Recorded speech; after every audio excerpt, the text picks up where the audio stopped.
Bharatiya Janata party జిల్లా శాఖ ఆధ్వర్యంలో రాజ్యాంగ నిర్మాత భారతీయ జనతా పార్టీ జిల్లా శాఖ ఆధ్వర్యంలో బాబాసాహెబ్ అంబేద్కర్ వర్ధంతిని పురస్కరించుకుని జిల్లా కేంద్రంలోని తహసీల్ చౌరస్తా వద్ద విగ్రహానికి పూలమాలలు వేసి ఘనంగా నివాళులర్పించారు. ఈ కార్యక్రమంలో జిల్లా అధ్యక్షులు పైడిపల్లి సత్యనారాయణరావుతో పాటు నియోజకవర్గ ఇన్ఛార్జ్ ముదిగంటి రవీందర్ రెడ్డి, ధర్మపురి, కొరుట్ల నియోజకవర్గాల ఇన్ఛార్జీలు, పలువురు బీజేపీ నాయకులు, కార్యకర్తలు పాల్గొని అంబేద్కర్ సేవలను గుర్తు చేసుకున్నారు.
పార్టీ ఆధ్వర్యంలో జిల్లా అధ్యక్షుల ఆధ్వర్యంలో పూలదండలు వేయడం జరిగింది.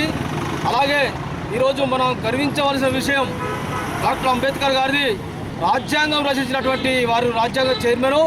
అటువంటి వ్యక్తిని మనం ఇప్పుడు ప్రతి సందర్భంగా ఆదర్శంగా తీసుకుంటున్నాము. ఆయన రచించినట్టు రాజ్యాంగమే ఈరోజు దేశం వెళ్తున్నది. ఆయన రచించినట్టు రాజ్యాంగాన్ని ఈరోజు నరేంద్ర మోడీ గారు కూడా పాటిస్తూ ప్రతి విషయంలో ఆయన రచించినట్టు రాజ్యాంగం ప్రకారమే ఈ పార్లమెంట్ పరిపాలన చేయడం జరుగుతుంది. దాని ఉద్దేశంగా మేము కూడా వారికి ప్రత్యేకించి అంబేద్కర్ గారి వర్ధంతి సందర్భంగా వారిని ప్రతి సంవత్సరం జ్ఞాపకం చేసుకుంటామని చెప్పని మన ప్రియతమ నాయకుడు, బడుగు బలహీన వర్గాల ఆశాజ్యోతి మన అంబేద్కర్ గారి వర్ధంతి సందర్భంగా భారతీయ జనతా పార్టీ జిల్లా శాఖ తరఫున వారికి ఘనంగా నివాళులు అర్పించడం జరిగింది. ఇందులో మన వెంకట గారు ఘనంగా దేశమంతా ఘనంగా వారి వర్ధంతి జరుపుకుంటుంది. ఎందుకంటే వారు రచించిన రాజ్యాంగం లేకుంటే ఈరోజు మనకి ఏది లేదు. అట్టడుగున్న వర్గాలకు ఇవాళ మన పార్లమెంటు నాయకుడు, మన ప్రధానమంత్రి నరేంద్ర మోడీ గారు వారి అడుగుజాడల్లో నడుచుకుంటూ దేశాన్ని ముందుకు తీసుకెళ్తున్నారు. ఎందుకంటే అంబేద్కర్ గారి గురించి ఎంత చెప్పినా తక్కువనే. ఎందుకంటే వారు రాజ్యాంగాన్ని రచించకుంటే ఈరోజు మనకు తోవ చూపించిన వాళ్ళే లేరు. ఇవాళ బాబాసాహెబ్ అంబేద్కర్ వర్ధంతి సందర్భంగా వారికి ఘనంగా నివాళులు అర్పించడం జరిగింది. జై గారి 64వ వర్ధంతి ఈరోజు. మరి వారు ఆశించినటువంటి ఏదైతే కులమతాలకు అతీతంగా మానవ మనుగడ సాగాలని, అదేవిధంగా అస్పృశ్యత, అంటరానితనం లాంటి దురాచారాలను పూర్తిగా తొలగించినప్పుడు మాత్రమే ఈ సామాజిక స్వాతంత్రం భారతదేశానికి వస్తుందని వారు గట్టిగా విశ్వసించడం జరిగింది. మరి ఏదైతే అట్టడుగునున్నటువంటి వర్గాల వారు కూడా సంపన్న వర్గాలతో కలిసి నడిచినప్పుడు మాత్రమే ఈ దేశానికి అభివృద్ధి జరుగుతుందని చెప్పి వారు విశ్వసించడం జరిగింది.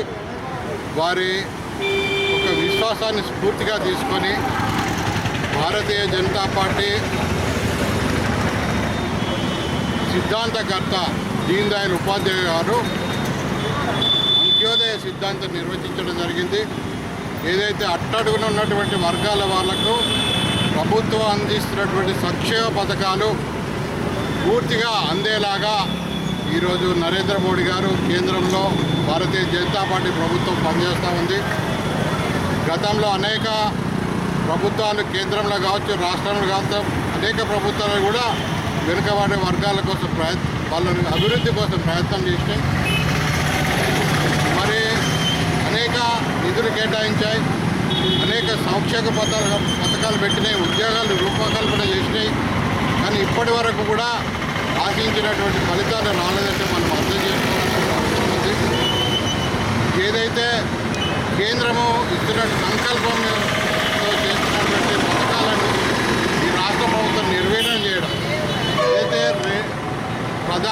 అంబేద్కర్ గారు మరి పేద ప్రజలందరూ కూడా ఇల్లు లేని వాళ్ళందరూ కూడా ఇల్లు కట్టిస్తామని ఒక రూపకల్పన చేసినటువంటి ప్రధానమంత్రి ఆవాస్ యోజన పథకం ద్వారా 2,30,000 ఇళ్ళు ఈ యొక్క రాష్ట్రానికి కేటాయిస్తే కనీసం 30,000 ఇళ్ళు కూడా ఈరోజు కట్టలేకుండా చేయడం వల్ల అనేక మంది లబ్ధిదారులు ఈరోజు ఇల్లు లేనటువంటి పరిస్థితి ఉంది.